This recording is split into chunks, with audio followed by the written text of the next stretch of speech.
Oluwafúnmiláyọ̀ at 40. Fabulous at 40. This is great and it is indeed marvelous in our sight.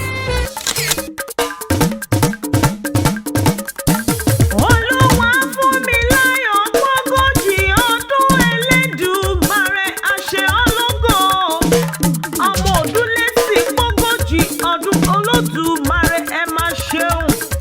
Aya Ayọ̀dèjì Ògúnsànyà ni mo ń ké sí. Ọmọ ọlọ́jọ́ bí oní orí rẹ̀ àfiré. Ọ̀rẹ́ rẹ̀ tàtà ló ní mọ́ kí á o. Florence Olúwatósìn David ló ní wá bóun kọ́ rẹ́bì ọmọ ìyá òun tó lé lọ́dún. Ó ní oge ayọ̀ mo lọ́rẹ̀ẹ́ tó ṣe é mú yangàn láwùjọ. Ó ní wọ́n ní tinitini tíntín níwọ̀n rẹ̀.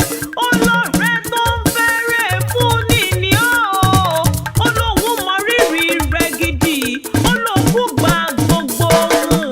Ó wá ní kí ó bí wọ́n ti ń kíni nílé bàbá rẹ̀ tí wọ́n fi ń yọwó lápò. Ọmọ Òdúlésì nílùú Ikenne Remo ilé ti yá. Ìwọ lọmọ Ikenne eréke níbi owó gbèsò. Ọmọ Remo ọlọ́kọ̀ àjogún ẹ̀rí. Iwájú ọlọ́kọ̀ a máa sọ̀wọ́. Olúwafúnmiláyọ̀ ẹ̀yìn ọlọ́kọ̀ a máa ṣèjì gbàrẹ̀lẹ̀kẹ̀. Ògèdègèdè ọlọ́kọ̀ a máa tó yẹbẹyẹbẹ lójú omi.